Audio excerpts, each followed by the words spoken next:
Tonight, Andrew is summoned to Washington. Members of a congressional committee asked to interview the former prince about his links to Jeffrey Epstein.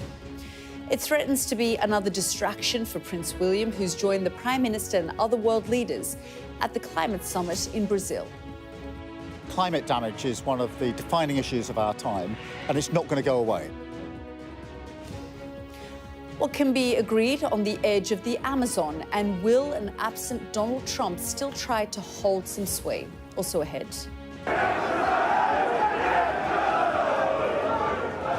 Scuffles and arrests ahead of the Maccabi Tel Aviv football match against Aston Villa in Birmingham.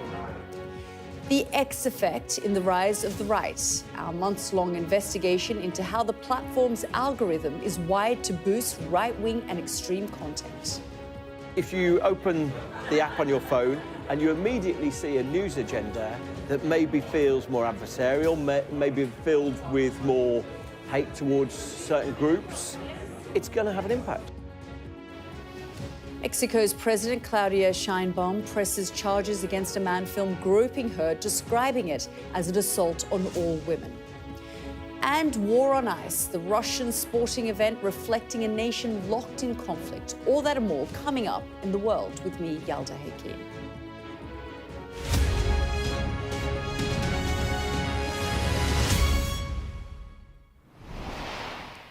Good evening and welcome to the programme. We begin with new developments tonight surrounding Andrew Mountbatten Windsor and the late sex offender Jeffrey Epstein. Members of the US Congress have written to the former prince requesting an interview with him. Let's just have a look at some of the letter. Well-documented allegations against you, along with your long-standing friendship with Mr. Epstein, indicate that you may possess knowledge of his activities relevant to our investigation. In the interest of justice for the victims of Jeffrey Epstein, we request that you cooperate with the committee's investigation by sitting for a transcribed interview with the committee.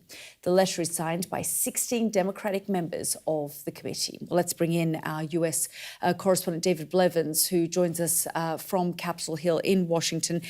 David, as we said, the letter's signed by 16 Democrats. They've asked him to sit for a transcribed interview, but of course the committee doesn't have the power to compel Andrew to appear in front of them.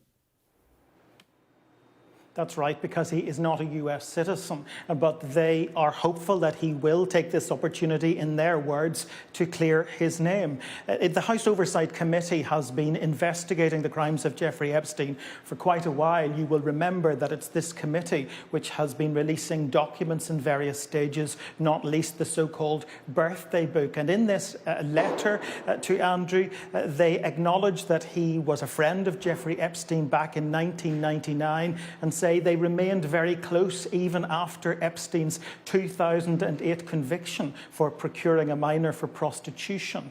They refer to Andrew having travelled with Epstein to the disgraced financier's New York apartment, to the Queen's residence in Balmoral, and to Epstein's private island in the Virgin Islands of the United States. And they say that they believe, because of that close relationship and because of an email exchange they've seen between Andrew and Epstein, in which he says, "We are in this together," that the former Prince Andrew has questions to answer. The letter has been signed by 16 Democrats, one of them Representative Suhas Subramaniam, and I caught up with him just a few moments ago and asked him why they believed Andrew should come here and answer those questions.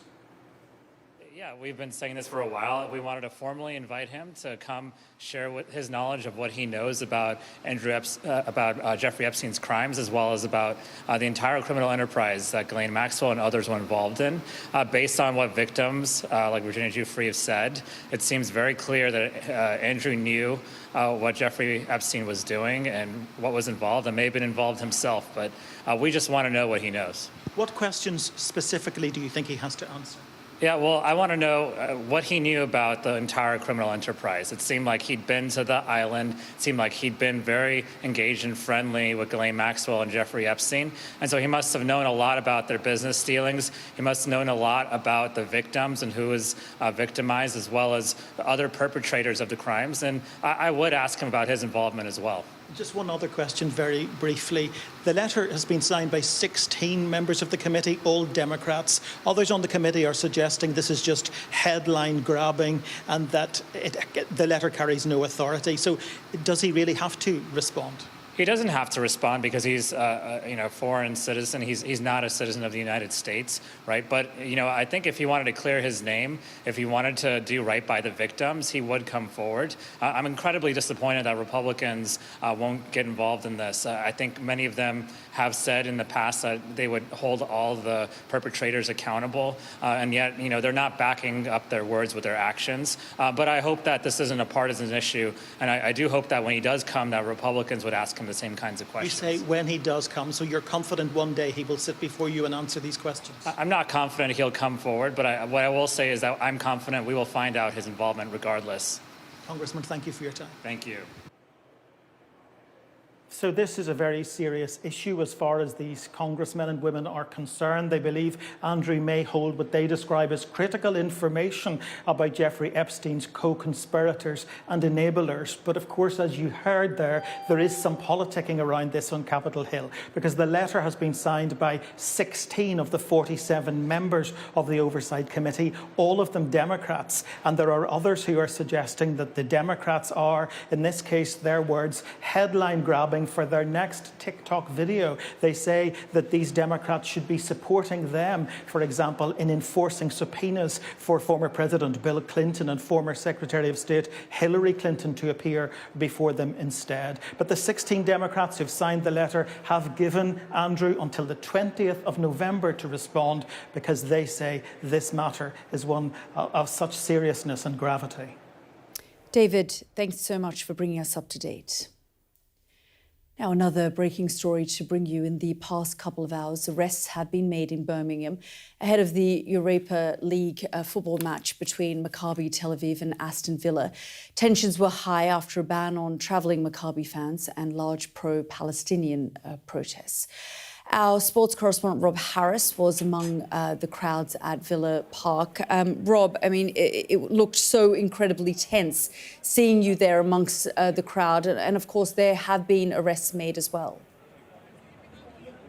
Yes, there are moments of intense anxiety around here amongst the local community, as well as it becomes inflamed at certain moments. Just now we've had half-time of this match with Aston Villa leading against Maccabi Tel Aviv. Of course, there are no fans of the Israeli club allowed here, banned by the police, but they're still having to deal with moments that become flashpoints. Just now at half-time, we had various pro-Palestinian activists coming a distance into some verbal confrontations with the Aston Villa fans, who only seem to be chanting Aston Villa songs. But there were two bangers thrown from the side of the grass verge where pro-Palestinian protesters are towards the stadium, where fans from Aston Villa had left their seats, were behind the railings inside the stadium perimeter. It led to police coming in to try to contain the situation, to prevent them coming right up against each other by these fences, which we see here.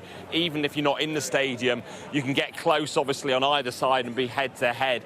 We saw another arrest being made. It seemed to be from the pro-Palestinian activist, as he was then taken towards the police van. Some of the legal observers complaining they hadn't been informed why the arrest had been made. The 6 others that had already happened, the arrests, there were 3 for public order offences that were racially aggravated. We weren't told indeed which side they are on, but largely it has been over this side of the stadium, pro-Palestinian activists using this as a chance to highlight their concerns about the war in Gaza, calling for Israeli teams still to be banned from European football competitions. But it has been largely peaceful. It is largely a large number of people with banners, chanting various slogans. We haven't seen a notable element of pro-Israeli activism around the ground, just maybe a few dozen or so on the other side of the stadium. Someone with a flag of Israel seen trying to get close to the pro-Palestinian protesters, taken away by police to use the extra powers they've got in place here. All the 700 officers brought in from 24 forces from across the country to try to contain the situation and prevent the groups coming face-to-face with each other. But it's such a contentious decision, this ban, for some on Israeli fans. The government here called for this ban to be overturned, but West Midlands Police and Birmingham City Council said it was a necessary ban based on intelligence they'd received and past incidents. A lot of focus on what happened in Amsterdam last year when Maccabi Tel Aviv played there. The Tel Aviv fans were seen chanting anti-Arab slogans, ripping down Palestinian flags. Also, they faced violence, being targeted in attacks branded anti-Semitic. But we hadn't had a particular clear reason for the ban imposed on Maccabi fans. The Home Affairs Select Committee this week had called for a clear explanation. We did get one on Sky News for the first time with a police chief saying it was because of the hooligan elements of the Maccabi Tel Aviv fan base that led to this ban happening. And you get a sense tonight why they feared that they wouldn't be able to police this situation safely if there were visiting fans as well allowed here, because it's challenging enough just trying to keep this situation contained as protests go on and you've got just tens of thousands of football fans on what is a Europa League night. It would be a policing challenge already. Rob, thank you as always. Now to the climate talks in Brazil, COP30, meaning 30 years of negotiations, pledges and ever more alarming warnings. But despite all of that, greenhouse gas emissions have risen by a third since the first meeting in 1995. We're burning more fossil fuels than ever before, and global temperatures are on track to tip us towards what scientists say will be a catastrophic damage to the planet. Have a listen. Thresholds beyond which the natural systems we depend on may begin to unravel. The melting of polar ice, the loss of the Amazon, the disruption of ocean currents. These are not distant threats. They are fast approaching and will affect every one of us, no matter where we live. Missing among the arrivals is President Donald Trump, who's boycotting not just this summit, but climate diplomacy altogether. The leaders of India, China and Russia are also skipping it. Well, Brazil's President Lula da Silva says his summit will be one of action. But what action is really possible when the world's biggest polluters aren't there? Our science and technology editor Tom Clark reports from Belém on the edge of the Amazon. Side by side, Prince and PM arrive in Belém. Offering a hand to Brazil's President Lula with the unenviable task of keeping the ailing 30-year-old UN climate process alive.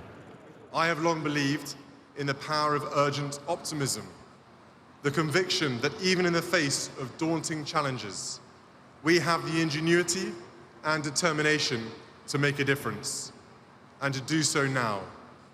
Speeches from the Prince of Wales and the Prime Minister, the UK giving it both barrels when it comes to ambitious climate rhetoric. But other than warm words, we're not bringing very much to this climate summit at all, along with so many other countries. So what hope is there of concrete outcomes? With a budget looming back home and bill payers in revolt over the cost of net zero, Keir Starmer can't bring cash to COP30, just conviction that staying the course will pay in the long run. Today, sadly, that consensus is gone, with some arguing that this isn't the time to act, and saying that tackling climate change can wait. But my question is this: can energy security wait too? Can bill payers wait? Can we win the race for green jobs and investment by going slow? Of course not. Inaction would only deepen these problems. However, inaction seems to be the order of the day. Despite agreeing to in Paris a decade ago, few nations have come to Belém, one of Brazil's poorest cities, with meaningful promises to cut carbon emissions. Fewer still with money to help the poorest adapt to a rapidly changing climate. If politicians are now ignoring the Paris deal, I asked the woman who got it done, was it for nothing? It's not like the legally binding agreement of Paris was the only thing that happened. No, it unleashed the power of the market, it unleashed the power of technology, it unleashed the power of finance, and we are seeing progress. Youth and climate. But the PM's presence here doesn't make up for the absence of America and the climate denier-in-chief, Donald Trump. The world is preoccupied with matters more immediate than a dangerously warmer future. So sticking your neck out for net zero has never been riskier, however right you might be. Tom Clark, Sky News, Belém.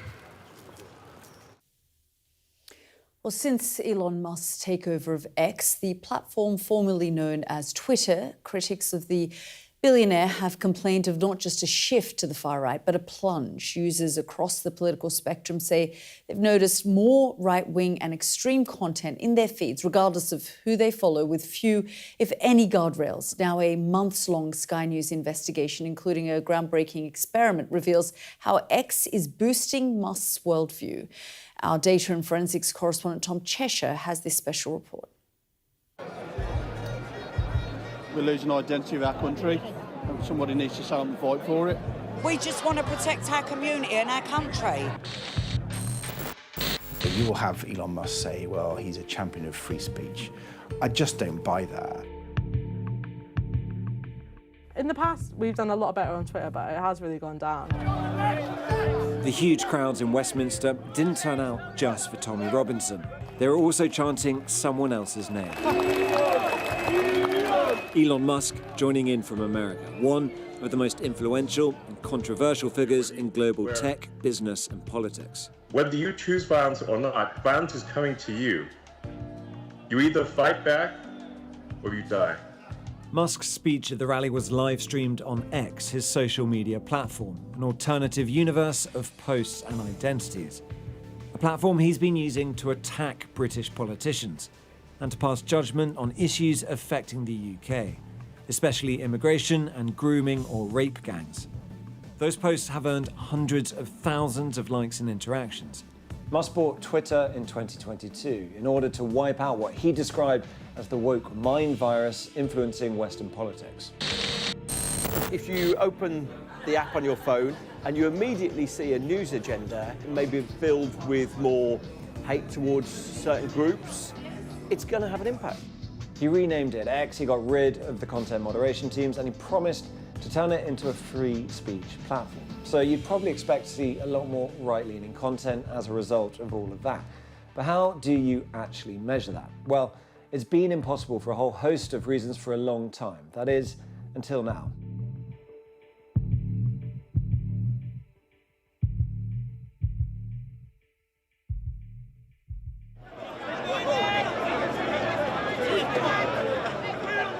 Central London, September 2025. 150,000 people marched shoulder to shoulder to Westminster as part of Tommy Robinson's Unite the Kingdom rally. Here at the front of March, Tommy Robinson's just there, thick throng of security, heavily protected, giving a lot of cheers, a lot of waves. This march extends a very, very long way behind us. A huge number of people who've turned out today behind that man, Tommy Robinson. I've been following the rise of the right for some time now, how its online networks translate to real-world action. There's a lot of police here. It's a huge policing operation. This is the hotel at the centre of it, which has seen a series of protests. And the protest in September was hardly a standalone event. It was the crest of a wave that had been surging ever higher. Only weeks earlier, we'd stood outside the Britannia Hotel in Canary Wharf as protesters squared up to each other on the topic of illegal immigration and asylum hotels. Refugees not welcome here! Refugees not welcome here! Whatever your opinion on the ground, you're able to voice it. But as well as shouting, people are tweeting too. And on X, they're saying something different. General impressions are one thing, but we needed to go beyond that. To uncover real evidence about whether there's a shift on X and what's driving it, Sky's Data and Forensics Unit set up a massive months-long experiment. We want these accounts to kind of emulate the most average X user as possible, apart from who they follow, because that's what allows them to emulate a certain political leaning. We set up 9 new box-fresh accounts on X and left them to run so we could get a clearer picture of how the X algorithm was working. Between them, our new X users saw nearly 90,000 posts we save for analysis. We're talking about vast amounts of data, vast amount of work that your team has done? We teamed up with data analysts to train a large language model, an AI tool, to sift through the posts and categorize their authors into left or right, and whether those posts were extreme. In other words, authors whose posts included toxic language, endorsement of violence, or conspiracy theories, something that happens on both the left and the right of the political spectrum. Each of our clean accounts emulated British people with different political leanings. 3 on the left, 3 on the right, and 3 in the middle, following more neutral accounts like sports or music. But the result was that every account, no matter their political orientation, was fed a glut of right-wing content. Musk's own post dominated their feeds, but the politicians he backed were also amplified, and outrage was prioritised. This isn't just biased, it's algorithmic amplification, and it's reshaping the political conversations in Britain. Over 2 weeks, we collected 300 posts per account twice a day, around 90,000 posts from nearly 22,000 accounts. We used the LLM, that AI tool, to categorise the political leaning of 6,000 accounts, those whose posts showed up most frequently in our data. We then narrowed it down to 2,500, focusing only on those accounts that posted about politics. And what we found was that, across the board, right-wing content was shown much more often to our X users, regardless of their political leaning. It represented 62% of all content served up, here in pink. Let's break that down. Remember our left-wing users. This shows what they saw on the platform, and more than 40% came from right-wing accounts. Compare that to our right-wing users, and look, they saw much less left-wing content and a lot of right-wing content. And then the neutral users, who we designed not to show any interest in politics. They saw twice as much right-wing content in the pink here than they did left-wing in yellow. Experts like Jen Goldbeck, an American researcher who studies social media and extremism, says the fact that the X algorithm was feeding our new users content that they weren't necessarily interested in seeing suggests something else is at play.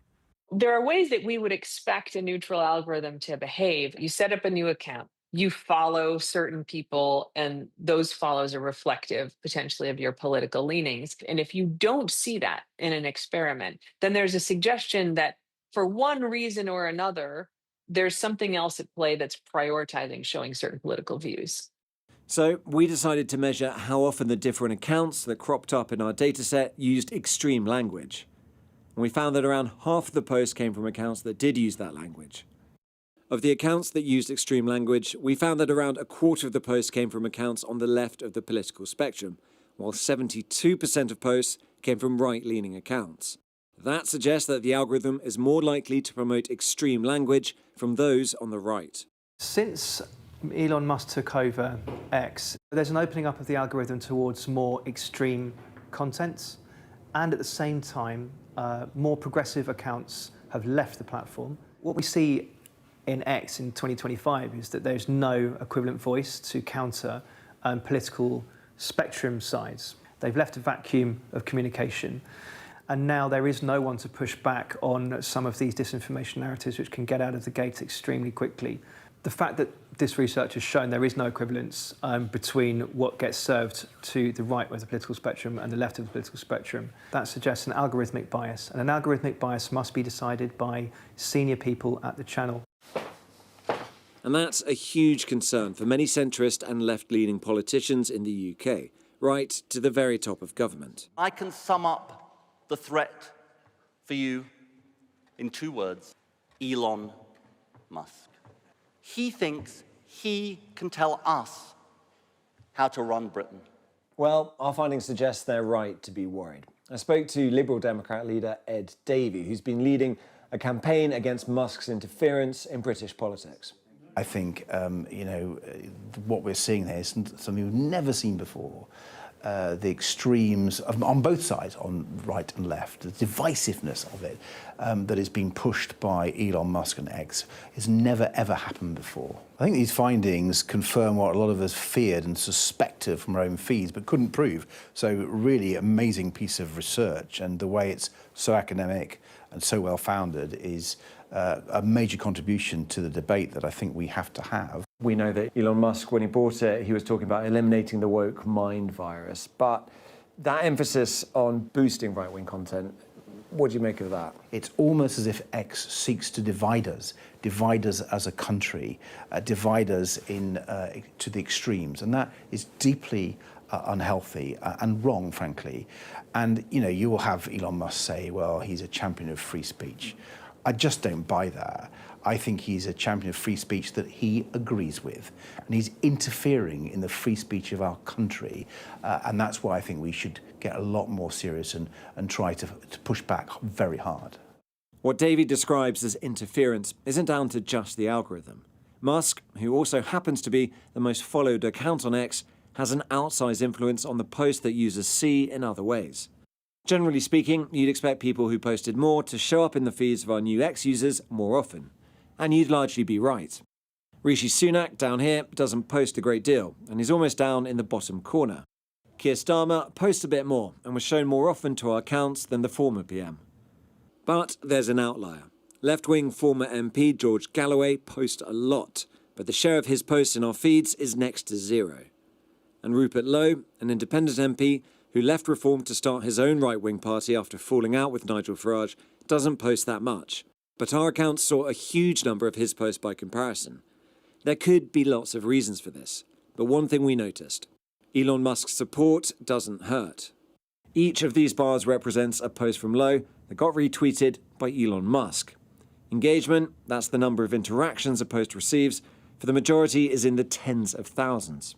But it's this dotted line that tells us everything. It shows us the average engagement Lowe would have got without a boost from Musk. Lowe told Sky News, "Even a dinosaur like me understands that if content is engaging and popular, it receives more attention in the algorithm. There is no conspiracy. It just turns out that British people enjoy some straight talking from a politician for a change. Mass deportations are popular, and the algorithm picks up on that and rewards it." Ben Habib was the deputy leader of Reform. He also left after falling out with Nigel Farage. In June, he created his own political movement called Advance UK. He's been publicly endorsed by the likes of Tommy Robinson and Elon Musk. Hi, Ben. Hi, sorry. They say they've gained 37,000 members since they launched. So I went to meet him to learn how much of that success was owed to Musk and X. It's definitely changed, undoubtedly changed. But certainly we're getting, much more traction on X than we did before. Mainstream media doesn't give us the airtime that we would like. And we've now got 37,000 members, driven completely through X and through podcasts and YouTube, social media. So when people say X isn't the real world, of course, two-dimensionally it isn't, but it does connect you to the real world and it does have real-world impact. So if you're one of Musk's chosen politicians, the algorithm and his endorsements will boost you. If you're not, they won't. Samira Ali is one of the organisers of Stand Up to Racism, a pro-immigration group we met at the protest in London. A lot of their X account is made up of posts advertising anti-fascist rallies and counter-protests and marches organised by the right. That was a random woman who wanted to speak at the demo. And she says their engagement on X has fallen off a cliff in the last few years. In the past, we've done a lot better on Twitter, but it has really gone down. Even when we post the far right is what goes viral. Really? Yeah, some from a Tommy Robinson demo, them chanting something heinous, like people that will go viral. Obviously, the algorithm picks up the far right stuff more than ours. Bruce Daisley was in charge of Twitter for Europe, the Middle East and Africa before Musk bought the platform. He says this trend on X is having a real-world impact. What does Elon Musk's control of Twitter mean for British democracy? Just in terms of the platform, the politics on it, what seems to be pushing more of right-wing narratives, according to our data that we found. If you open the app on your phone and you immediately see a news agenda that maybe feels more adversarial, maybe filled with more hate towards certain groups, it's going to have an impact. And that's not to say that free speech can't exist, but if 8 million people every day are opening their phones to see a news agenda that maybe is right to the fringes of what we're used to, at the very least, we should have some visibility of the impact that's going to have on politics. One of the big decisions that Musk took was to reinstate Tommy Robinson's account on the platform, something Robinson said he was grateful for. It's allowed him to build a huge audience on X. In July, he posted his own analytics, showing tens of millions of views in just 1 week. He turned that digital audience into boots on the ground with the Unite the Kingdom rally and again thanked Musk. Thank you to Elon Musk, man. What a moment. What a moment. I've got 20 minutes out of Elon Musk's time. He gave that time to you, the British public. The appreciation is mutual. Musk reposted that thank you and went on to say that with the threat of illegal immigration, it was time for the English to ally with the hard men like Tommy Robinson. He's sort of gone beyond the traditional party politics. We need to consider whether we want our politics to be controlled and influenced by that. We put all our findings to X. A spokesperson said, X is dedicated to fostering an open, unbiased public conversation, and we want our users For You timeline to deliver relevant and diverse content. Key to this mission is our commitment to unprecedented transparency across X, from being the first to publish our recommendation algorithm and open source the code that powers it, to creating the first fully AI-powered algorithm, which Elon Musk has promised by the end of the year. The spokesperson added that community notes allow X users to collaboratively add context to potentially misleading posts and supports the work of our safety team to combat misinformation, ensuring accountability and trust for all our users. In a perfect world, our social media feeds would show content from accounts we followed, sorted and ordered by an impartial algorithm. But our research has shown that is not the case. It's influencing what people are shown, what they believe. Some accounts, the narratives they promote, are favoured, even boosted. If Elon Musk is able to shape political debate and decisions just by tweaking some source code, well then the digital town square has really become private property. Fundamentally, months of investigation and hundreds of thousands of data points come down to one man, Elon Musk, and his influence through X. What does it mean for our politics when the world's richest man not only weighs in personally, but reshapes an entire social network to suit his own worldview, to actively promote it? X told us their algorithm will be fully AI-powered, to deliver unbiased free speech. But ultimately, it is Musk who controls what's really free.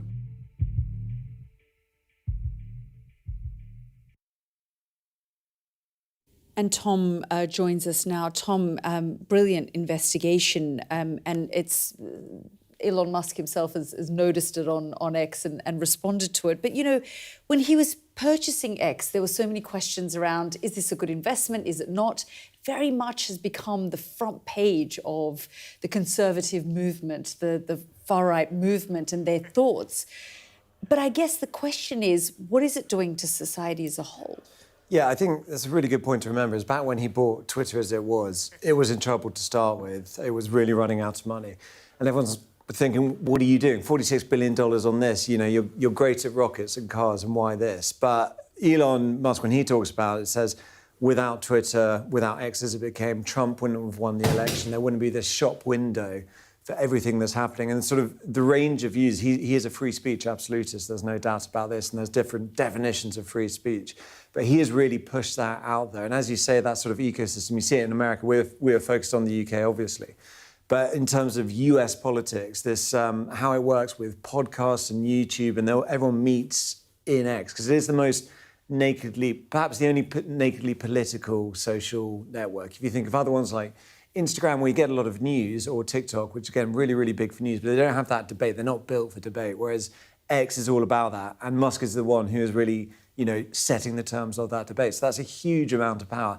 Maybe not dissimilar from what we've seen oligarchs do in the past, but just in a very modern way. Yeah, and I guess in many ways, many people are likening these tech bros and tech billionaires to what, you know, Rupert Murdoch once was in terms of the monopoly he had on the information that we were getting. But I also wanted to point out that the Tesla shareholders are also meeting at the moment, and big discussions about the future of Tesla and other brands around Elon Musk. Yeah, big discussions there about a big number. Basically, Elon Musk, if he achieves these targets, this is what they're voting on, he'll get $1 trillion. He needs to take Tesla to $8 trillion. So it's very ambitious, but the other part of it is handing him more control. Now, the reason they want to do this is a critical phase. It's about rolling out autonomous vehicles, robo-taxis, these humanoid robots you might have seen, which, you know, various degrees of whether that works or not yet, but they see it as a critical phase. And I think, again, back to that point about X, it's sometimes tempting to split those things off and say the social network is different. But actually, this is all part of Musk's mission, whether it's SpaceX, getting to Mars, clean energy with Tesla, and X, as he saw it, to eliminate the woke mind virus, his words, that he saw as a natural threat to Western civilization. So it might seem very different, the shareholder meeting over in Texas at the Gigafactory over there, but this is all part of his one mission, to save humanity. Lots of people would disagree with that assessment and how he's going about it and what it is doing to humanity, but for him, it's all part of the same project. Tom, thank you so much. And as I said, well done on that investigation. Now, the Mexican President Claudia Sheinbaum has pressed charges against a man who's accused of groping her in the street.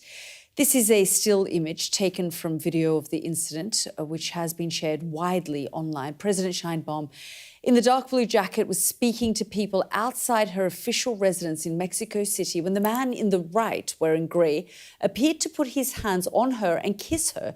She's described it as an assault on all women and has also blasted those publishing and sharing the video. Well, I'm joined now by Lulu Barrera, co-director of Mexico City Women's Organization, Fonda Semilla. Thank you so much for joining us here on the program. This is a video that's actually quite shocking to look at. The man, the way he comes over, the way he grabs the president, a security officer intervenes. But it's sort of extraordinary that it has taken place, but it's also highlighted and put a spotlight on sexual harassment, sexual assault as a whole in Mexico.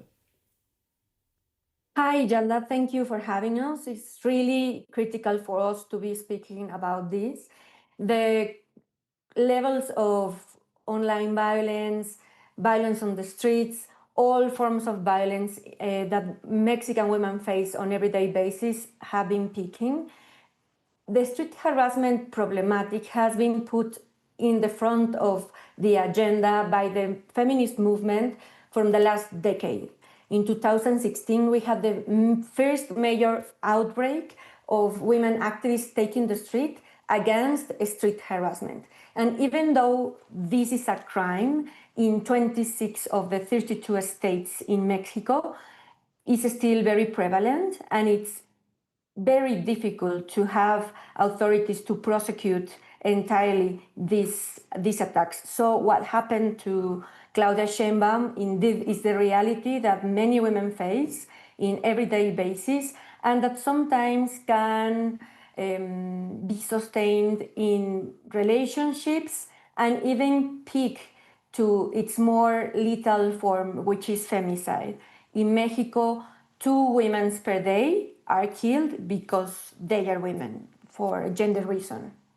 Yeah, I mean, I think for the president, she said that she wanted to highlight the issue, talk about it openly, not shy away from discussing it, and the fact that this man has now been arrested, because she said it's not about me. If it happens to me, the ordinary women who don't necessarily have the kind of power that the president has, what are they going to be going through? And I think that's what it's also highlighted, that if it can happen to such a powerful person, what about so many others? Definitely. And the response she has given, it's been really important, backing up the feminist requests over the last decade. As I was saying, she already committed as well, along with Citlali, her Ministry of Women's Rights and Gender Equality, to develop an integral plan against sexual harassment. And it is really important that they also are able to liaise with other areas of the government, because the level of unrecorded or not reported cases, not only of violence against women, but in general, any types of crime in Mexico is pretty high. We call it a black number of unrecorded crimes that are not reported of 93%, because people in general do not trust authorities or legal processes, and this kind of challenge on accessing justice really needs to change for women, especially in cases of sexual violence. but also in general for all Mexico's population. Do you think that this moment might mean that something will fundamentally change with the president experiencing it herself, intervening, speaking up, pressing charges? Or do you think that, it's a deeper societal problem and more needs to be done on the grassroots level as well?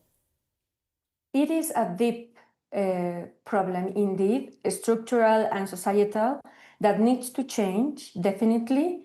And I will say that the feminist movement over the last years have really shown up to also create networks of support.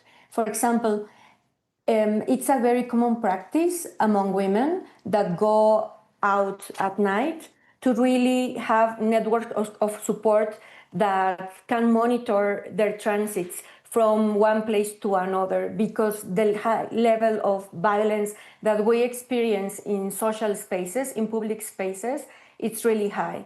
We have a high record of disappearances, a high record of femicide. So really the grassroots level, the grassroots organizing by the feminist movement, it's been really, really exemplary for the last couple of years.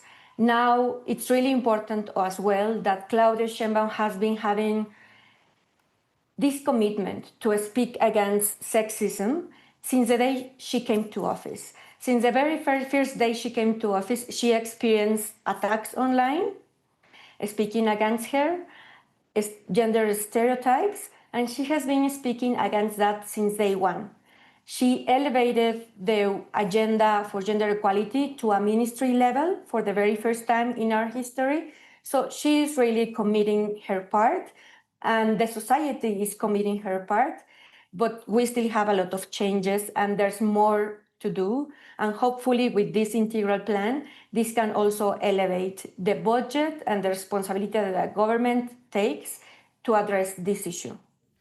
Lulu Barrera, thank you very much for joining us here on the programme. Thank you. This is The World with me, Yalda Hakim. Next up on the programme, Sky News speaks to some of the world's first climate refugees as leaders try to get solutions in Brazil.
I saw police being forceful, pushing young men and women to the ground as they made almost 100 arrests. Will the cold affect your voters?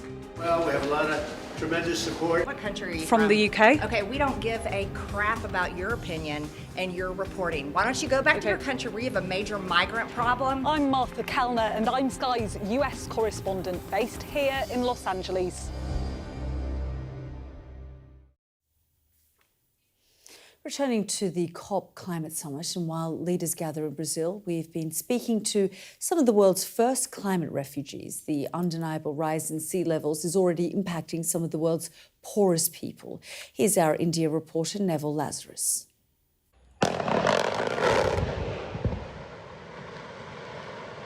India is powering ahead with coal. Energy security requires the country to burn more to drive its economy. This black gold keeps the nation's lights on and is cheap, domestic and reliable. For a country to grow at 8% a year and pull millions of its people out of poverty, coal is less of a choice and more of a necessity. Nearly 70% of the nation's electricity comes from it. Our main industry is totally dependent on this coal, and I am feeling proud that it is that industry that gives light, that gives energy, that boosting up the progress of the country. The state of Jharkhand has an estimate 40% of the country's natural resources, with coal contributing about a third of the nation's supply. But there is a larger problem. The coal deposits in the earth and hills have been burning for over a century, spewing smoke, hazardous fumes and gases day and night. Even as people abandon their homes, the fire keeps moving towards them. Kalu Paswan's home collapsed as the fire burnt beneath, hollowing the earth. Distressed, he says, "Where will I go now? I have no place. I will die here and no one is helping us." A vicious circle. The hotter it gets, more energy is needed and more emissions. To power its rise, India has to burn lots of coal. But as deadly heat waves intensify, that same coal is fueling the crisis it's trying to survive. Effects of climate change is stark in the Sundarbans, where sea levels have risen by 1.2 inches every year over the last 2 decades. While the Ghoramara Island has lost 2/3 of its land, some islands have completely disappeared. Deepak Patra points to where he used to live. He's moved home and hearth 6 times and is desperate to relocate. These families relocated to the larger Sagar Islands as their homes were swallowed by the rising waters. The frequency and intensity of cyclones and floods in the Sundarbans have increased, battering its natural and man-made defenses, making it further vulnerable. And it's the island communities who are the first to bear the onslaught of a climate crisis. Neville Lazarus, Sky News in the Sundarbans. This is The World with me, Yalda Hakim. Next up, we report on the games for the growing number of Russians and their injured soldiers.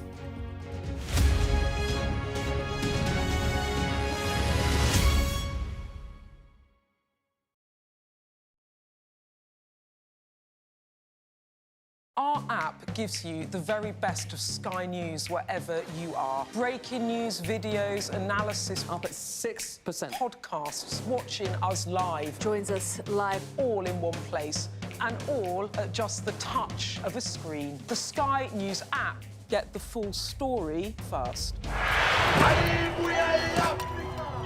It's like a football final with only one team on the pitch. This isn't just a call to vote, but a call to remember. The freedom fought for by the African National Congress. I'm Yusra Al-Bagher, Sky's Africa correspondent based in Johannesburg, South Africa. A cyclone and 2 burst dams wiped out hundreds of generational homes.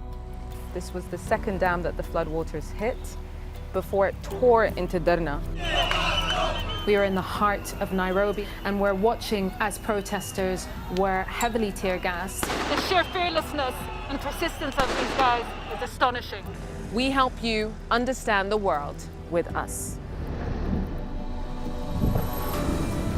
I remember going into the iconic Durman market in the heart of Sudan's capital for the first time since the war started. And this is what's left of it. Bullet holes through buildings, shelled balconies, bullet cases on the floor. I witnessed the complete destruction of a place linked to my childhood memories and the lives of millions of people. This is insane. This was a bustling residential area. So many friends who lived here. My most memorable interview was with a 15-year-old boy who'd survived being stranded on a migrant boat on its way from Senegal to the Canary Islands. After 13 days, our food, water and fuel supply ran out. I felt awe when we saw the mountain gorillas in Rwanda. We call him the king of the jungle. This is the alpha silverback. Sky News. Get the full story first. Yusra al-Baghir, Sky News.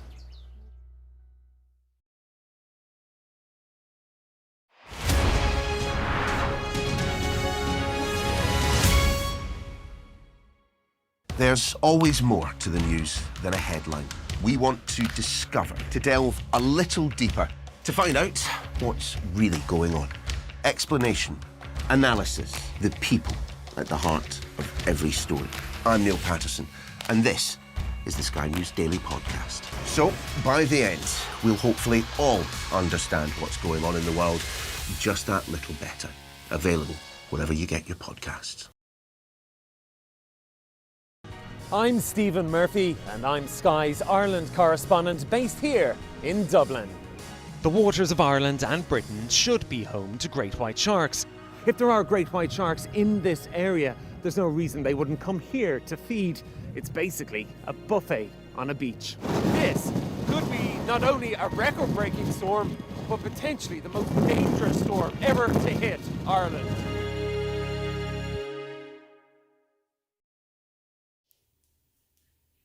The consequences of the war in Ukraine are a fact of life in Russia, and they've been front and centre at a sports event in the southeast. Ivor Bennett reports. Wherever you go in Russia now, signs of its war are never far away.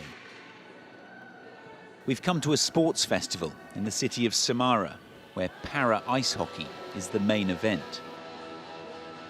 The players all have physical disabilities and move around the ice on sledges. Most of them sustained their injuries fighting in Ukraine. Victor was an officer. He turned to hockey after losing his leg. I was wounded as part of an assault group. I was the commander of the unit. It was on the Donetsk front, Opitne and Avdivka, known to everyone. I was wounded 3 times and then I had an amputation. Russia doesn't publish the number of its wounded, but it's no coincidence how this sport has become a lot more prominent since the Kremlin's invasion.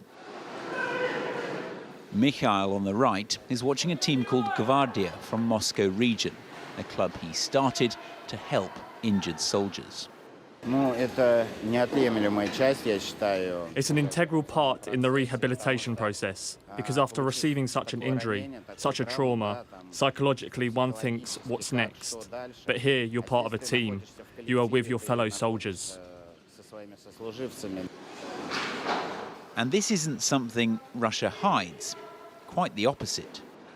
Veterans of what the Kremlin still calls its special military operation are portrayed as the pinnacle of society here. That's why this event is called the Heroes of Our Time Cup. And that's why out in the entrance hall, there are lots of these military recruitment leaflets. The authorities clearly hope that despite players' injuries, others will be inspired to enlist. And here's another event that's taking off. Drone racing. Kamikaze killing machines that are now a spectator sport. Instead of a battlefield, they're on a football pitch. Pilots navigate using onboard cameras. One of the winners was a 14-year-old, and soon there'll be contests for children as young as 7. Organisers insist it's not a recruitment ground.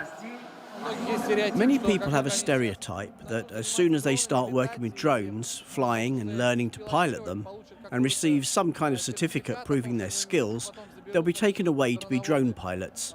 But in reality, of course, that's not true. Everything is voluntary. But the war wasn't voluntary for everyone. Back at the ice rink, there are some who were mobilised. The potential consequences of that are clear. Ivor Bennett, Sky News, Samara. That's it from us. Good night.